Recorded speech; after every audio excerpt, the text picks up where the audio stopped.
Hello, everyone. Welcome to the TDWI webinar program. Thanks for joining us today. I'm Diane Schaffhauser with TDWI, and I'll be your moderator. Our program today is the Cloud Data Warehouse Comeback, How the Cloud is Accelerating Insights. It's sponsored by Attunity, a division of Qlik. For our presentation today, we will first hear from David Stoddard with TDWI, and then we have presentations by guest speaker Noel Johanna with Forrester, and then over to Clive Behrman with Attunity, a division of Qlik. Before I turn over the stage to Dave, I'd like to go over just a few background items with the audience. Today's webinar will be about an hour long. At the end of their presentations, the speakers will host a question and answer period with the audience. If at any time during any of the presentations you'd like to submit a question, just use the Ask a Question area on your console to type it in and send it over. If you have any technical difficulties during the webinar, click on the Help area located below the slide window and you'll receive technical assistance. And to discuss this webinar on Twitter with others who are attending, just include hashtag TDWI in your tweets. Finally, if you'd like a copy of today's presentation, use the Click Here for a PDF line there on the left middle of your console. In addition, we're recording this webinar and we'll be emailing you a link to an archived version later on, so you can view the presentation again later if you choose or share it with colleagues. Okay, again, our program today is entitled The Data Warehouse Comeback, How the Cloud is Accelerating Insights. Our first speaker today is David Stoddard. Dave is a Senior Director of Research for Business Intelligence here at TDWI. As an analyst, writer, and researcher, Dave has provided thought leadership on key topics in the data space for more than 2 decades. Previously, he headed up his own independent firm and served as a vice president and research director with Ventana Research. Before that, he was the founding chief editor of Intelligent Enterprise. With TDWI Research, Dave focuses on providing research-based insight and best practices for organizations implementing BI, analytics, performance management, and related technologies and methods. Joining Dave today from Forrester Research will be our guest speaker, Noel Johanna. Noel is a principal analyst serving enterprise architecture professionals at Forrester. In that capacity, he covers big data, data warehouses, Hadoop, in-memory, databases, NoSQL, data integration, data virtualization, data security, and more. Noel's current focus is on Forrester Wave evaluations, customer experience, industry trends, new and emerging markets, and architecture. Over the years, he's held various technical and management positions in industry, and he came to Forrester through its acquisition of Giga Information Group. Noel has spoken at a number of industry conferences worldwide, and he's quoted frequently in publications including CNET News, Computer World, Forbes, the Wall Street Journal, and the New York Times. Our third speaker is Clive Behrman, Senior Director of Product Marketing at Attunity, a division of Qlik. In this role, Clive leads the go-to market for many of Attunity's data integration, pipeline, and replication solutions, including its flagship offering, Attunity Replicate. Clive brings nearly 20 years of experience to the data integration and analytics markets to Attunity, having held senior roles at Lexumo, Informatica, Active Endpoints, and EMC. So welcome to all of our guest speakers. Dave, let me turn the stage over to you now. Thank you very much, Diane, and good day, everybody. Thank you for joining us today on our webinar, and it's definitely a pleasure to be here with Noel and Clive as well, and thanks to Attunity and Qlik for sponsoring. So let me move on to my slides here. So I'm going to talk about just the TDWI perspective on our topic for the day, the data warehouse comeback, and how the cloud is accelerating insights. And Di did a great job of introducing me, so I won't get into that too much, but you can see here my Twitter handle and how you can get a hold of me if you're interested in communicating about any of the topics we're covering in our webinar today. Okay, so first I want to start talking about data warehousing and why the comeback. I mean, we've got a great title here about the comeback, and it's definitely something we have observed. If anything, I could almost say 2019, I think, has been the year of the data warehouse, although it's been kind of building for a few years, and I think it's partly that it kind of went into a recession, I guess you could say, as data lakes in particular became more prominent, as organizations looked at, maybe they could address some of the things they're trying to do with the data warehouse better with the data lake. And I think as time has gone by, a lot of organizations are looking at the relationship between data lakes and data warehouses as not one taking over the other, but actually complementary. That in many cases we're seeing data lakes being used as a staging area or sort of as an operational data store that is alongside a data warehouse. So it can do some things that a data warehouse can't do, but it can't really do or can't really give organizations what a data warehouse can give them, which is that clean, integrated, and trusted data. And as organizations try to democratize and get more users able to use data in their decision-making, their daily decision-making, they need that. And even analytics, data scientists, the better they can get clean, integrated, and trusted data, it shortens the path to the kind of analytics they're trying to do in many cases. And also what's happened with data warehousing becoming more prominent is organizations are still having a lot of silo headaches, and particularly as self-service is ramped up in organizations, a lot of business functions or data scientists or groups of users may have brought on BI platforms or even put systems in the cloud, like a sandbox in the cloud or something. They're discovering that they have a lot of silos, data silos, and this often happens, as I write here, that on their own users spend too much time manually preparing and modeling and transforming and improving the data. And our research shows actually it's 60 to 80% of their time. So that's way too much, not enough spent on analytics and actually solving business problems. So the other thing that's really spurring a new view of data warehousing is definitely the cloud. And the reason why is because data warehousing has been this very long cycle. Usually it can be 12 to 18 months or even 2 years or longer in some cases to put up a data warehouse. Well, the cloud, addresses a lot of those kind of issues off the bat, that at least in terms of deployment and configuration, a lot of it can be handled faster and differently. And so that makes it very tempting for organizations to start to rethink their data warehousing strategy, and maybe they can begin to put them in the cloud. And certainly we're in an age where there's a lot of very prominent cloud data warehousing platforms out there that are doing quite well. And so organizations are definitely taking a look at this, and particularly looking as a way to either augment systems they are going to continue to have on premises because they either can't move the data or it's difficult to move a data warehouse, or they actually are in a process of trying to migrate their data warehouse to the cloud with the idea of eventually having all the data warehouse be in the cloud. Cloud, as I write here, can be key to adding analytical depth for more interactive reports and dashboards. And this is something we see in BI and visual analytics and so forth, is that users want more data interactivity. They don't want to just get a static report or a dashboard that's kind of one layer deep and inflexible. They want to be able to do analytics when they see key performance metrics, they see changes in the metrics, or they see changes in a graphic on the dashboard. And they're frustrated if they can't do deeper analytics, not necessarily as deep as a data scientist would do, but deeper, go a layer or two deeper into the data. And organizations are finding they can, with the cloud, be able to be more elastic and expansive. They can scale it out. They can address some of the issues that are making their data warehouse or their BI or their analytics slow by just adding more capacity, more compute power, and that kind of thing in the cloud. Now, the reality is that organizations, as I mentioned, some are going to keep their data warehouse on premises, some are going to migrate to the cloud. So we're going to be in a long era where there's going to be both. And that's what the definition of hybrid is, really, is having on-premises systems and cloud systems. And then the other is that there's multi-cloud systems. People might have something up on Amazon, they might have something on Microsoft, they might have something on Google or another cloud-based data platform. And so they need to be able to develop a strategy that can encompass all of it, so a data architecture that encompasses all of it. And so we're seeing the emergence of this idea of a hybrid multi-cloud data architecture, and then all of the data warehousing and even data lake use and data movement and migration processes being kind of inside that architecture. And this is emerging. It's certainly not a finished product by any means, but we see a lot of organizations heading in that direction. So just to throw some research at you so you can just see some trends and maybe compare it to your own organization, we asked here what organizations are doing to augment or replace their existing BI or analytics systems. And we can see here the cloud-native BI platform is at the top. So this is an effort, I think, to address self-service use in their organizations to move faster than they've been able to move in the past.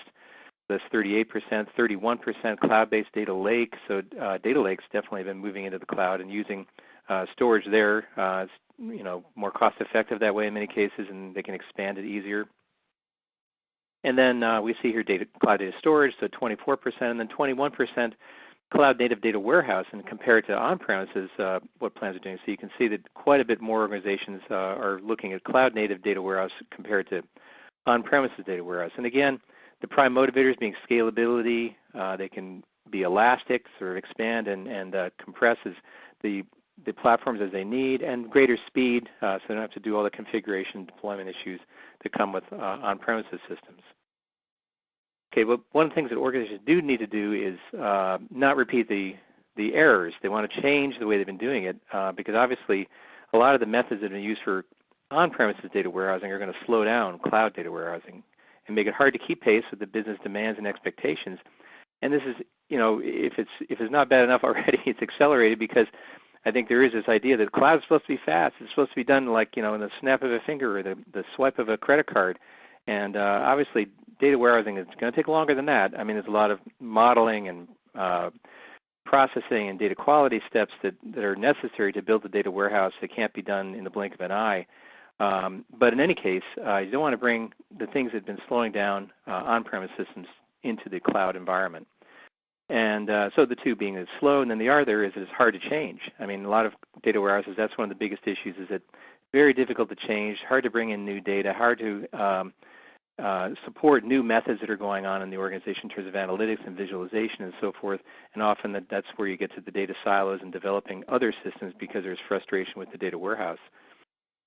Also, we see in on-premises systems a lot of frustration about slow, inconsistent extract, transformation, loading, that often there's just too much reliance on those systems when there are other choices. It could be like the data lake approach, the extract, loading, and then do the transformation there.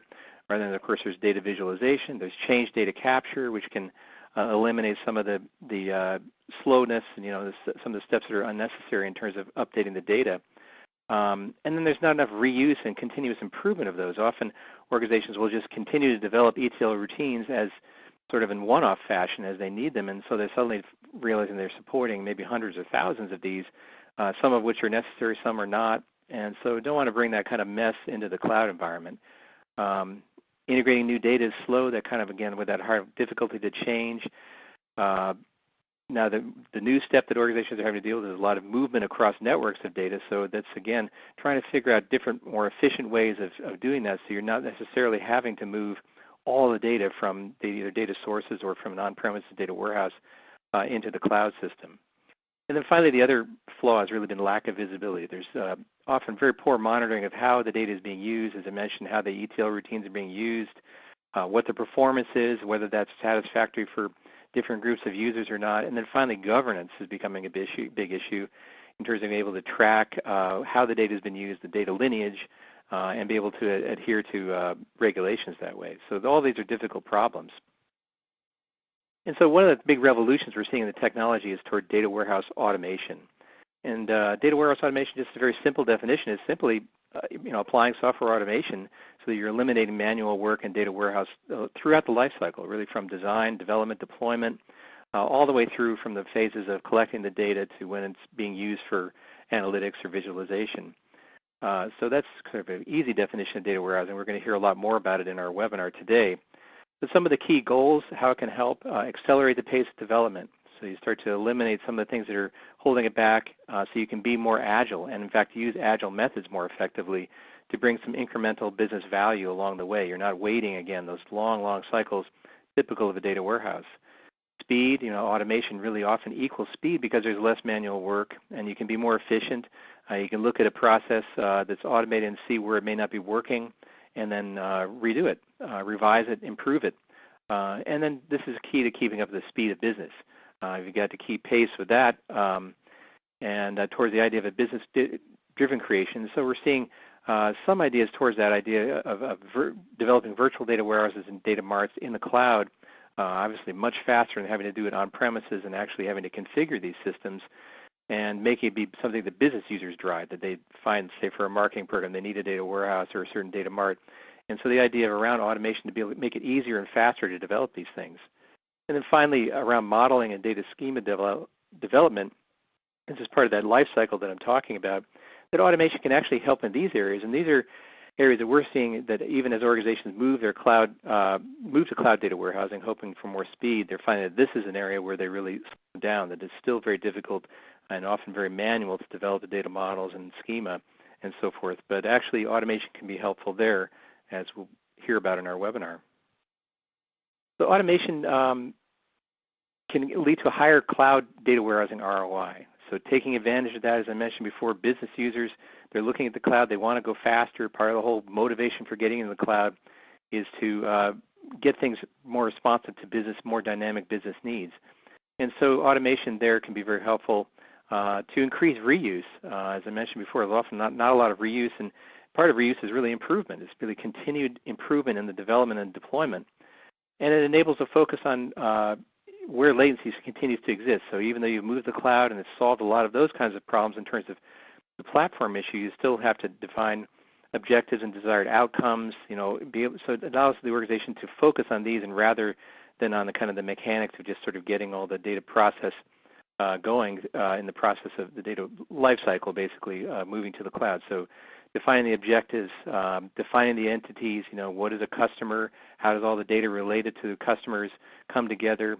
And then focus on the data model and being more flexible and inclusive in terms of different types of data you're going to try to use for models, the schema, developing data queues, developing sandboxes for analytics, and so forth.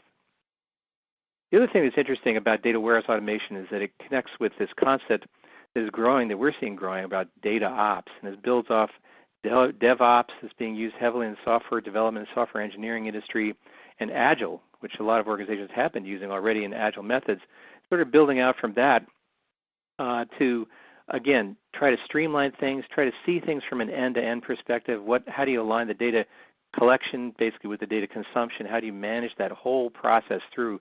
Because often organizations, they really don't have a good vision. They don't have good visibility into the entire thing. You can set up goals for controlling those kind of processes, goals for transparency, so you can see into it, and this sort of helps with governance, be able to see the data lineage and then be able to audit what's happening with the data.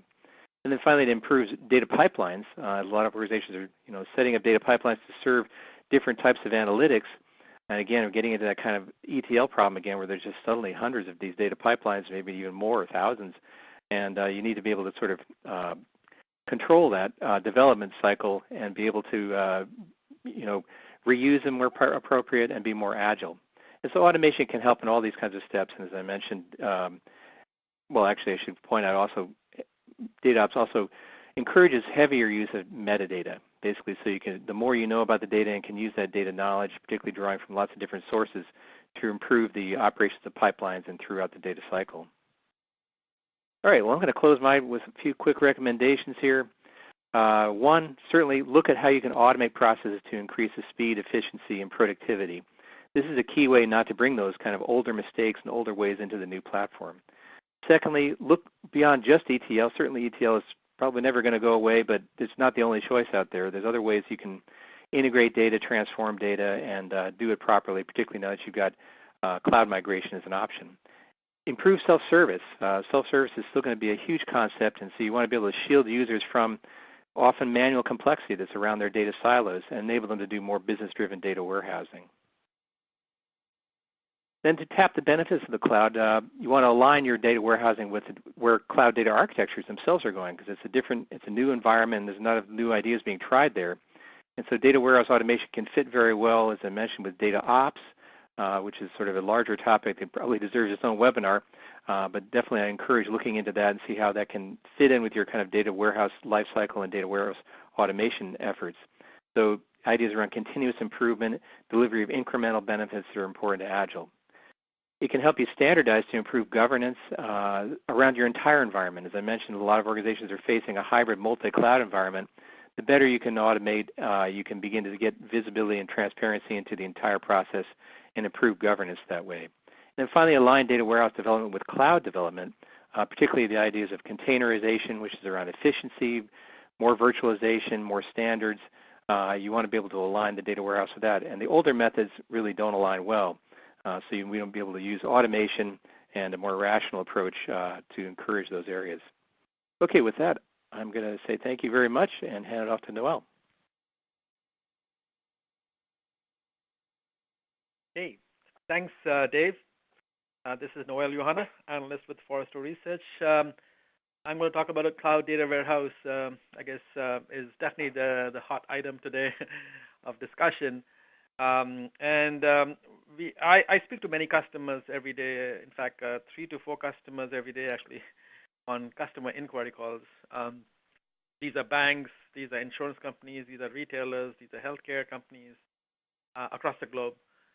And what we are finding is that a lot of investments are happening in the cloud data warehouse for a reason, right? I mean, there's a reason because people are struggling with certain areas of data management and data.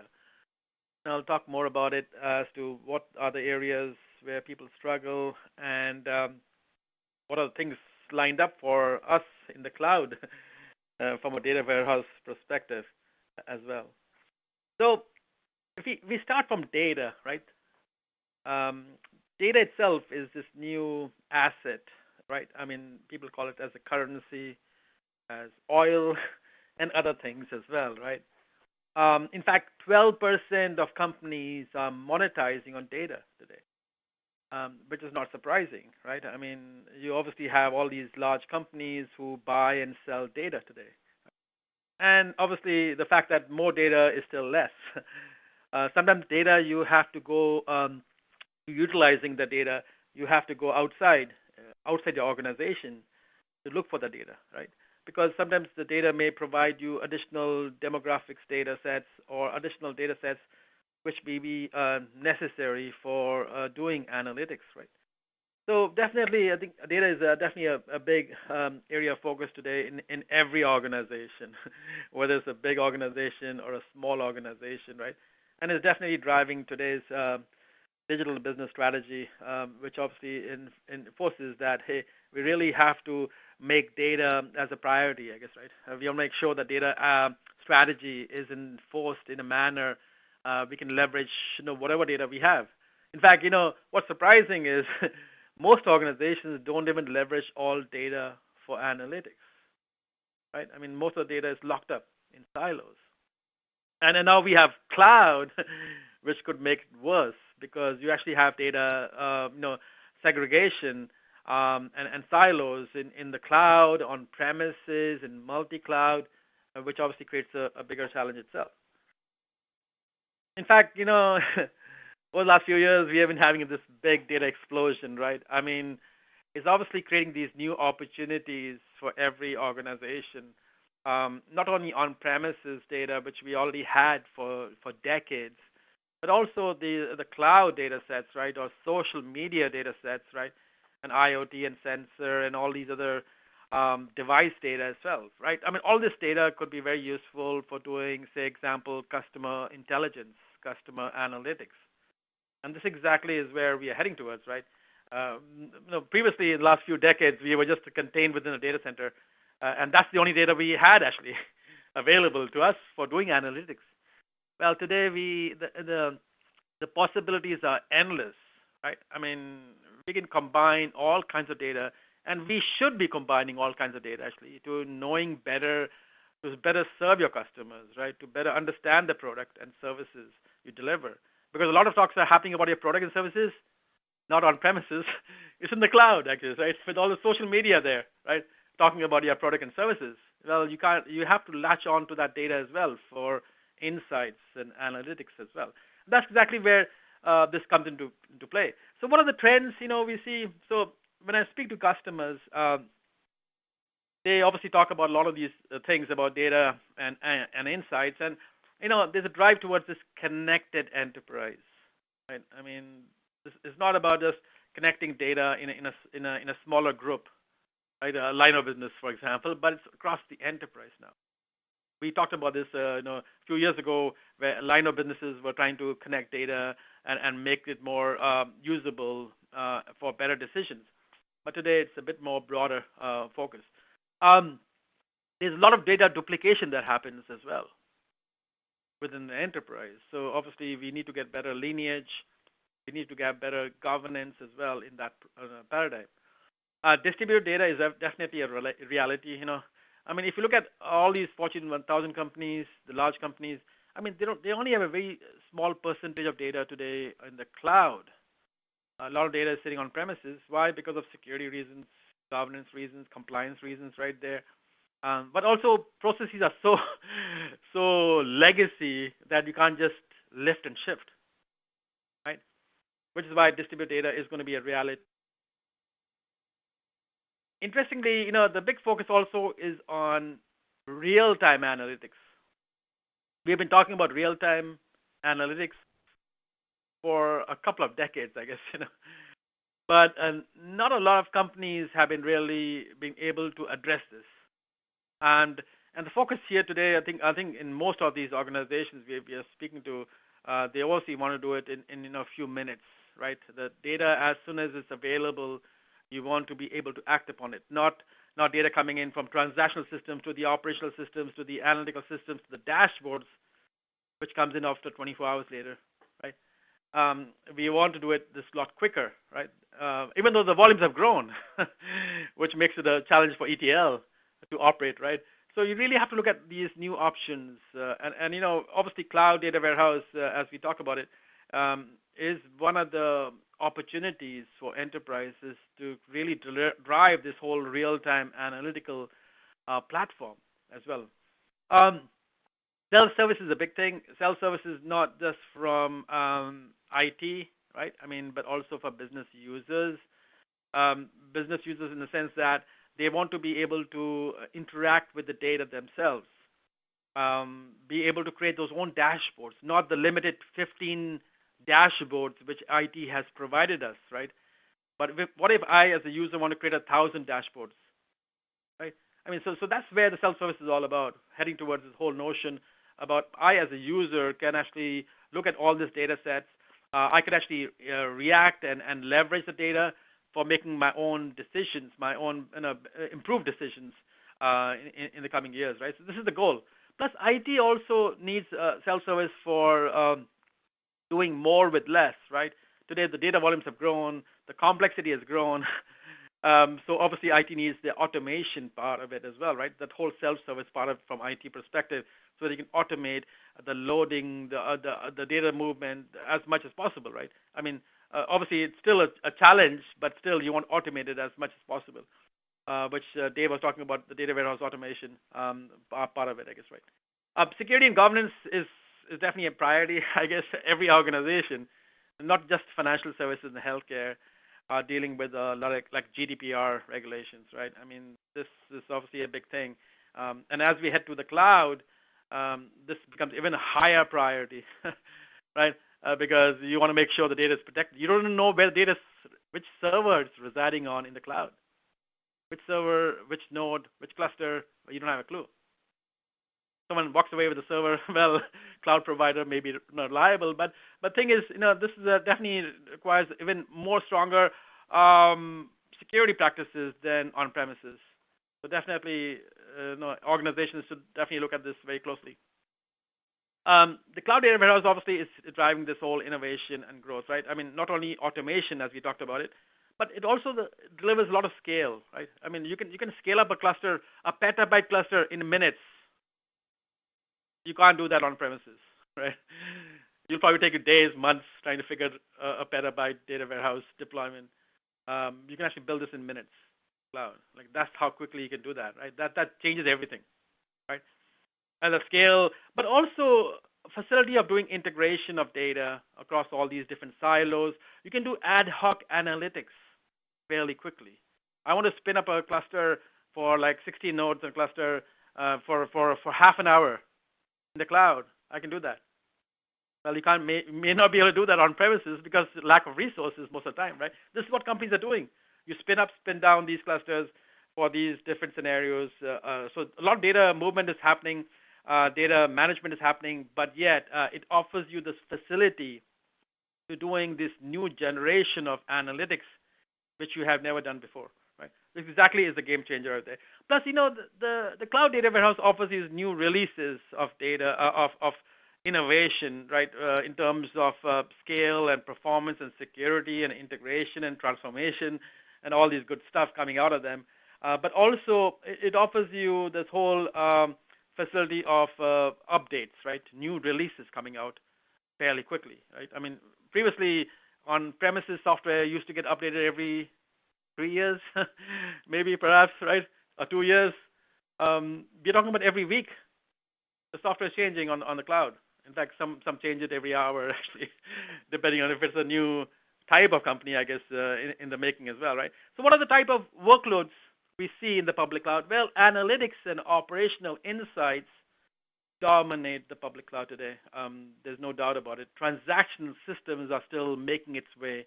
We believe about 20% of all systems today in the cloud are transactional, but most dominant are the analytical platforms and operational insights platforms. So those are the big ones.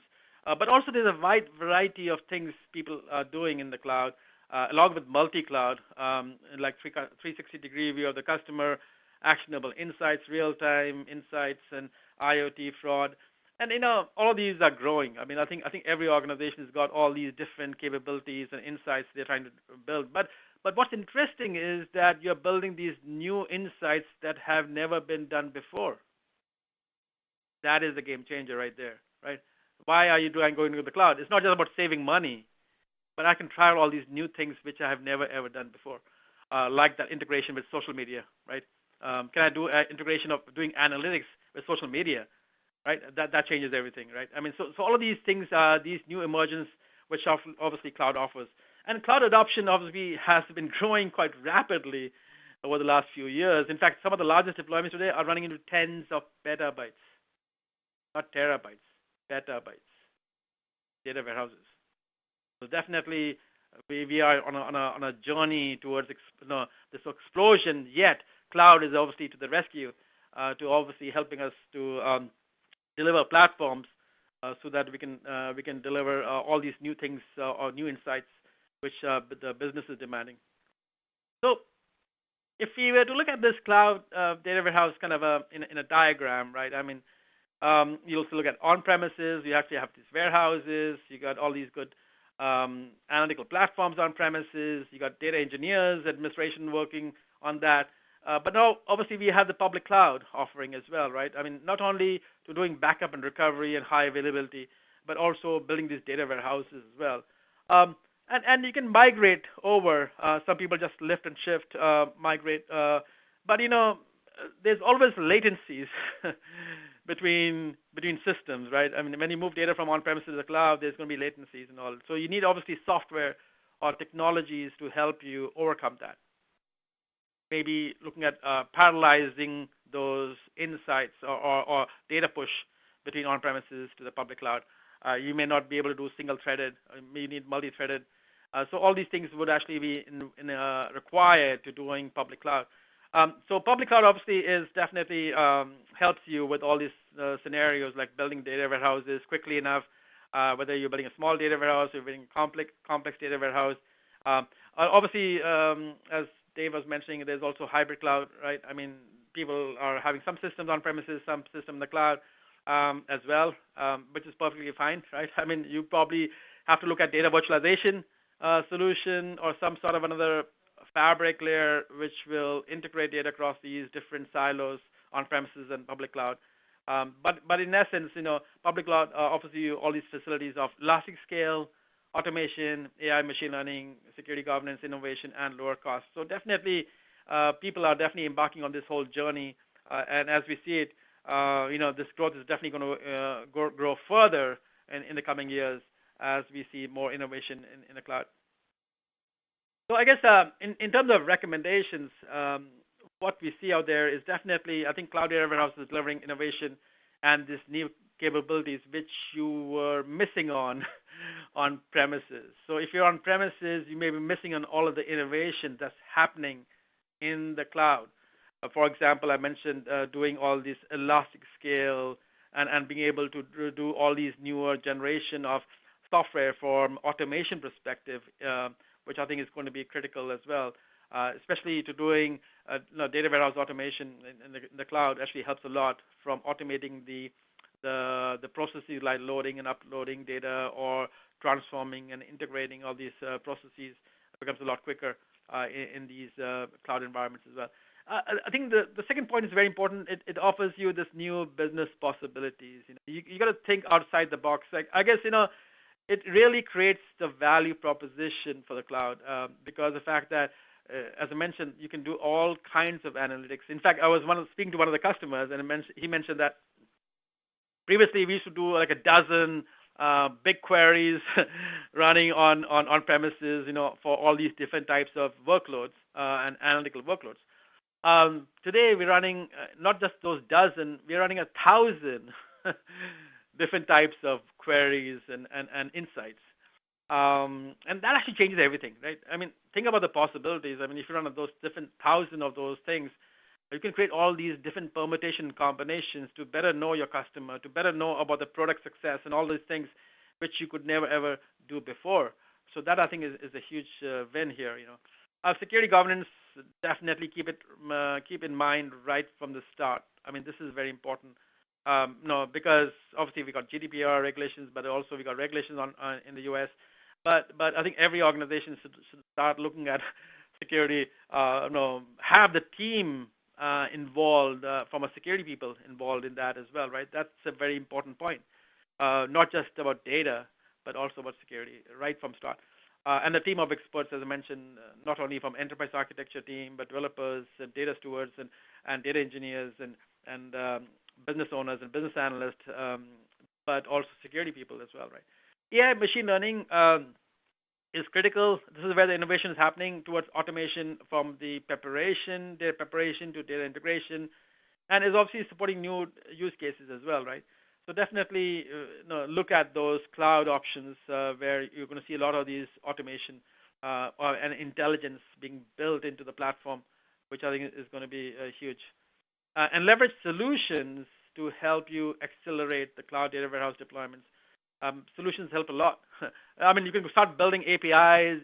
All of these cloud providers provide APIs, but you don't want to start programming all those things, start to delay those deployments, right? I mean, the time to value is very important. So look at solutions that can help you automate from data movement, from data migrations to data loading, data unloading, data integration perspective. That can actually help you accelerate the pace as well, right? All right. With that, I'd like to hand it over to Clive. Thanks, Noel. That was great. So just to reiterate, my name's Clive Behrman. I'm the Director of Product Marketing for Qlik's Data Integration Solutions. And just to recap, right, David talked about why data warehousing is making a comeback in the cloud. Noel just talked about some data trends in the market. And I wanted to sort of follow that up quickly with a proof point from a financial services company I spoke to recently, right? They had a business driver to create and deliver brand new financial services products, obviously driven by the data sets that they already have. So they looked to a cloud data warehouse as the underlying infrastructure for delivering that data and provisioning those data sets. But I'm going to actually drill down a little bit on the sort of gotchas that if they didn't really address, they would have certainly scuppered the project. So Dave mentioned some of these things very at the beginning, and I'm going to talk about how sort of we can get those make the best of a cloud data warehouse. So this picture is a data warehouse architecture, very much like any other, right? I've got data sources on the left, I've got data storage in the middle, I've got my analytics sort of consumers on the right there, some orchestration, and every cloud data warehouse just says, oh, I'm going to replace the middle bit, right? All of those items there are very good options. In many ways, it's down to a sort of personal preference rather than feature function. But suffice to say, we basically, we just sort of replace the things we had before, right? I'm going to put batch ETL. I'm going to automate the import of the data. I'm going to provide some self-service, and I get instant benefits, right? I get the benefits of consumption billing, on-demand, self-service, elastic queries, or elasticity for resource-intensive queries. Completely the opposite of what I might have experienced with something that's on-premise. So problem solved, right? So we kind of we take the rest of the afternoon off, right? That's we've already done that. But of course, that very, very high level look really is where the gotchas appear, right? We're kind of sweeping under the rug a lot of the things that we really are manually, very, very manually intensive. So things like setting up the data structures, the data warehouse itself, typically have to hand code that, the maintenance, ongoing maintenance, maybe adding new data sources, how hard is that, and how many resources do we have to apply to add new data sources. Things like schema changing. I've got SCDs there. Many of us know that's slowly changing dimensions. So how can I report and provision data to give me a sense of things that change over time?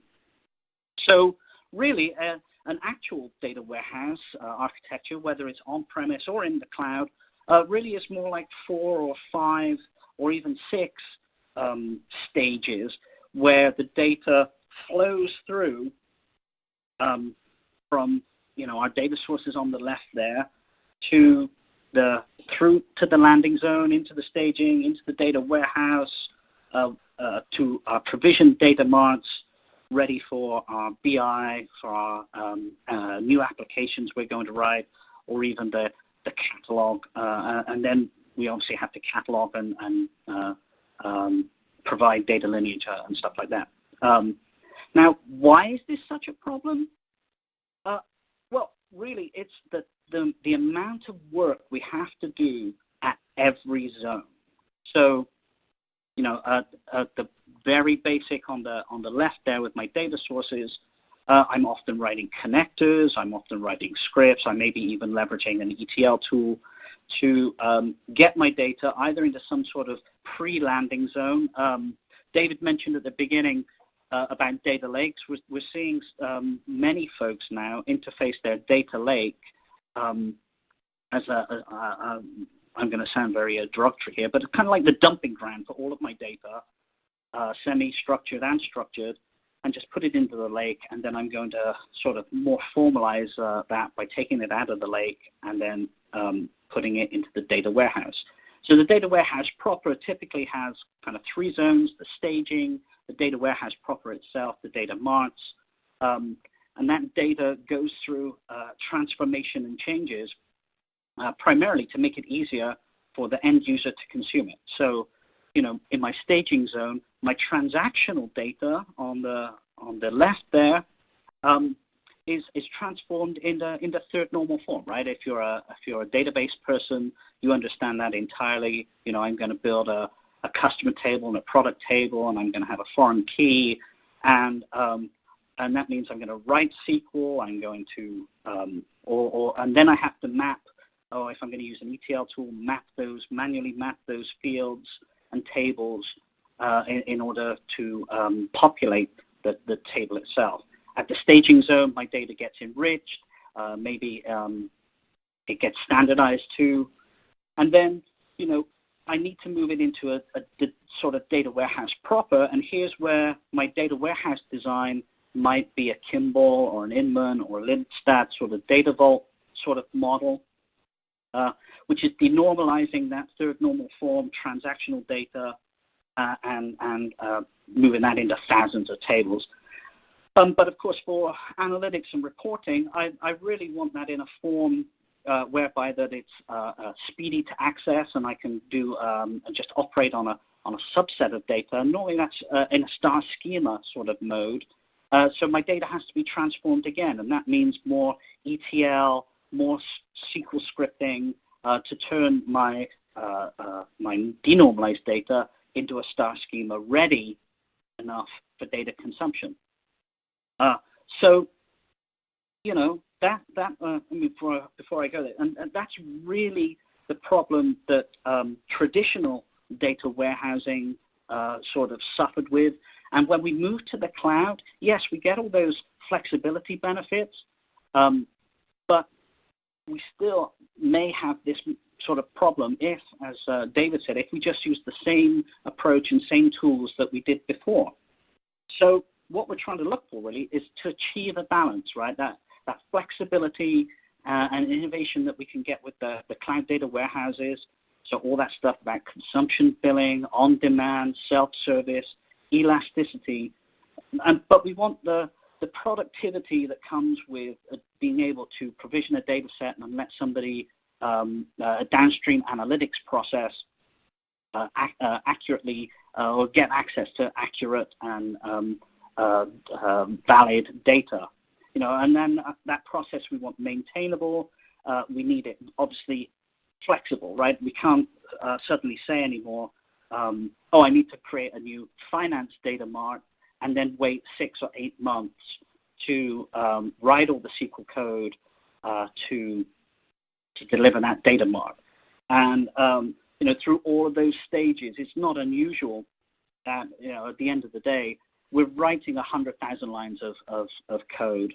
And if I reference back to my use case at the beginning, that's not going to be any good for somebody that wants to leverage cloud infrastructure to deliver brand new sources of revenue. So, this is kind of like where we shine, right? Where Qlik data integration solutions shine. We can automate that entire process from the origination of that data all the way to the provisioning of the data set. We can automate that through data modeling. We can automate all of the table creation, all of the instantiation, and the continuous real-time updates of the data. So I'm not making it once, forgetting it, and the data gets stale. No, with stuff like CDC and the automation that we provide, you can see that my real-time, my data sets will be accurate in real time. So obviously that reduces the risk and time and money, and really having a solution that matches the flexibility of the cloud. And I've got a couple of examples here of companies that have done just that. Ferguson is a plumbing supplying company. They've got they used an Azure data lake.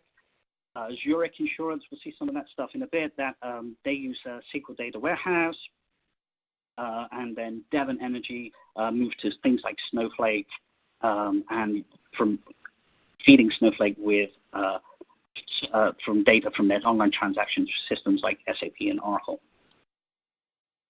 So with that, I wanted to show you quickly what it kind of looks like. So here I'm selecting some my Snowflake data warehouse.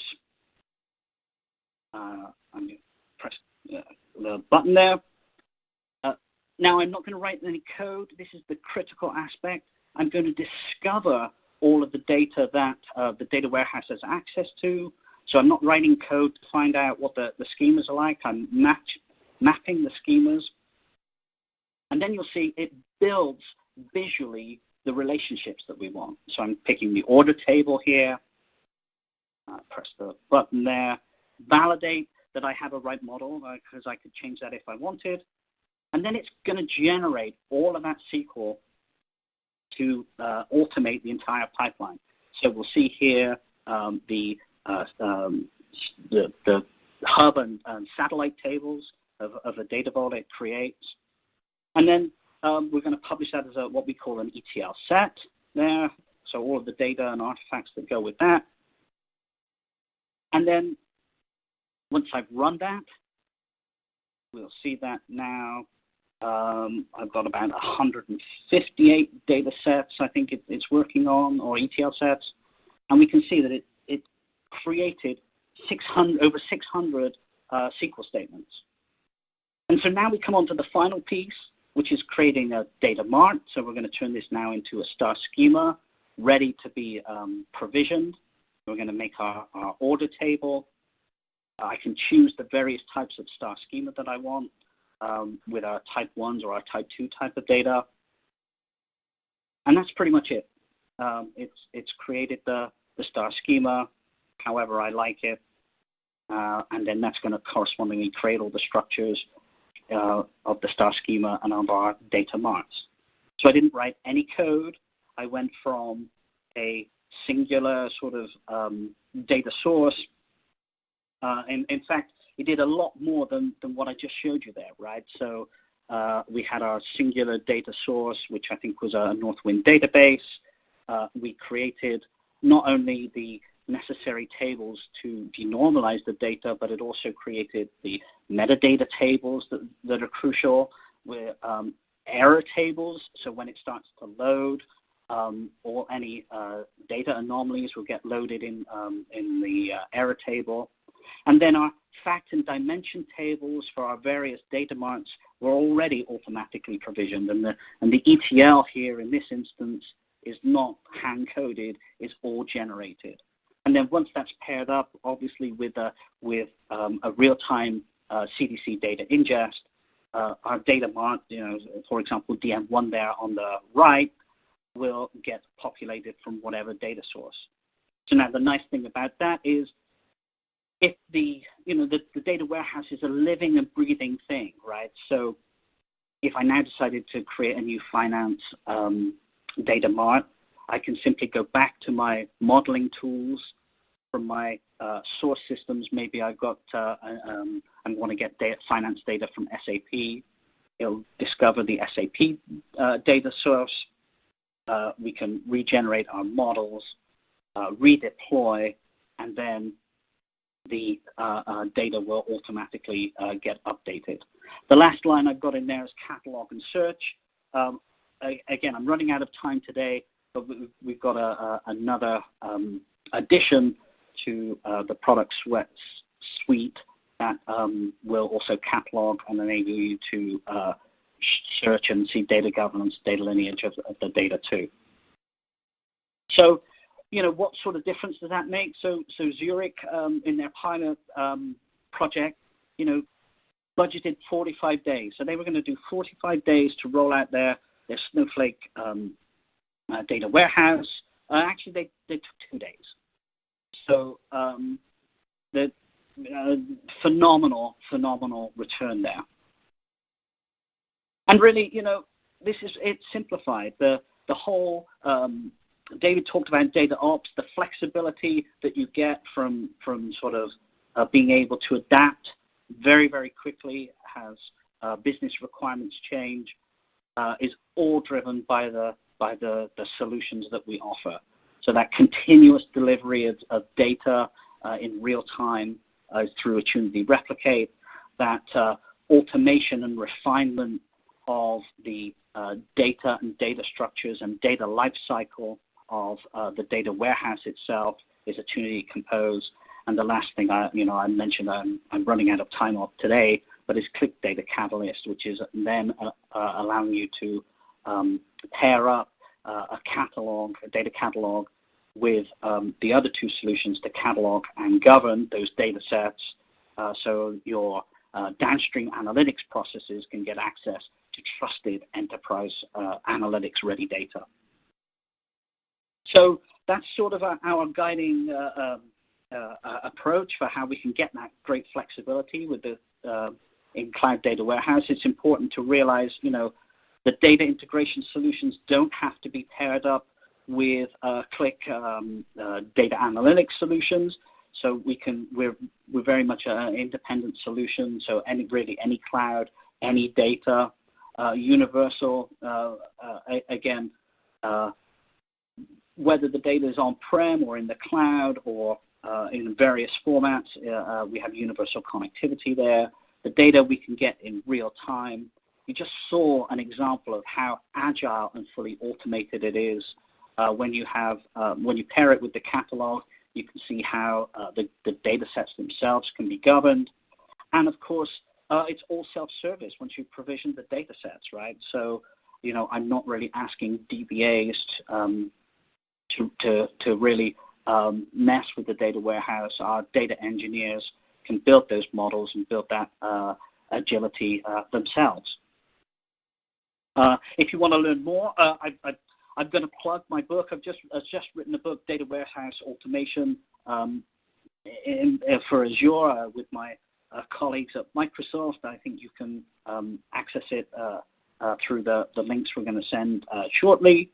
And to learn more, go to qlik.com/Attunity, and there's much more resources there to help you out as you leverage the great benefits that cloud data warehousing can offer. So with that, back to you, Diane. Thank you, Clive. Okay, let's grab a few questions here and see if we can get through those. I'm going to start with this one for you, Dave. Somebody says, I'm interested in the data ops concept you mentioned. How mature is it, and where would be a good place for us to start using it, in particular to improve our migration to cloud-based data warehousing? Yeah, good question. We're sensing a lot of interest in data ops, and in terms of its maturity, Clive or Noel might have some perspective on this, but I would say it's new. But it's also borrowing things that have been around for a while. In other words, Agile, Lean, some of these other kind of life cycle methodologies have been around, and DevOps, which is being used widely in the software industry. So some of it is about trying to apply those concepts to the world of data. And so that's the part that's new, at least to me. I think it's new. And so this doesn't exactly match over, and there's adjustments that need to be made, but I think that a lot of the concepts are going to be very useful, particularly because in a lot of cases the data life cycles and the life cycle of all the steps that need to be done from collection to being able for users to work with the data are often kind of a kludge. I mean, they're really they don't all fit together. They're developed by different people. A lot of them are very manual. That could be more automated. And so I think some of the places to start is to really get a handle on that entire life cycle, to look at from beginning to end what is happening with the data and who are the stakeholders, what's involved, and then be able to spot where this could be engineered, because it's really about engineering these more efficiently so you can be more effective with them and also be able to grow. Because the other thing is, I think about where you're going to grow, how you want to grow, and what kind of growth you do anticipate for the data warehouse and the whole data architecture. And this can help you think about how to get there and begin to align the different processes and the stakeholders and employ technology more effectively. So, and the final point is also about governance, because I think a lot of organizations are facing more audits. They need to have more transparency into the data lineage. And again, if you have that kind of more well-engineered approach, then each governance kind of action is not really just a long one-off. It's something that you can do very easily and more routinely, and that's going to serve organizations going forward. Very good. Thanks, Dave. Okay, here's one for you, Noel. How do we go about supporting a cloud data warehouse environment? Any advice?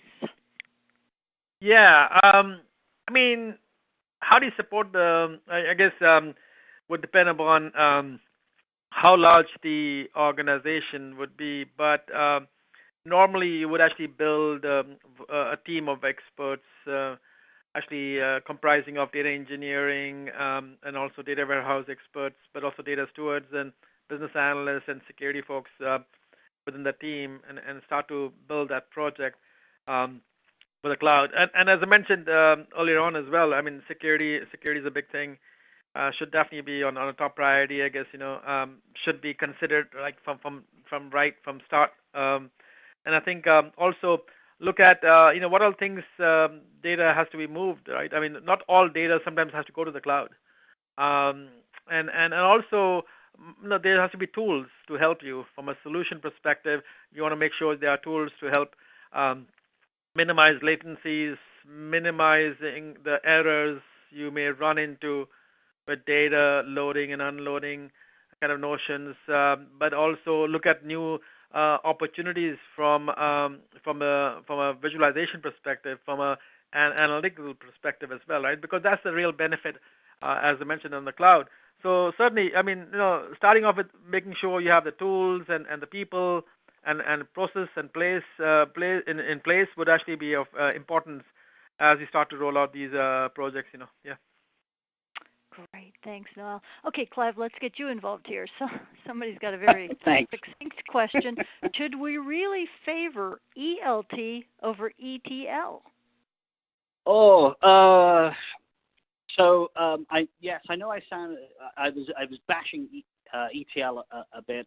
I'm really bashing the legacy sort of ETL tools, right? Those require a lot of not only manual work to map the various data sets and data tables from their sort of origins to their sources targets, or from their sources to their sinks, or sources to targets. But I also can't do that before I've even made the structures themselves. So I have to create SQL as well to create the tables in my target. So I have to kind of at least do a two-stage process before I can move my data.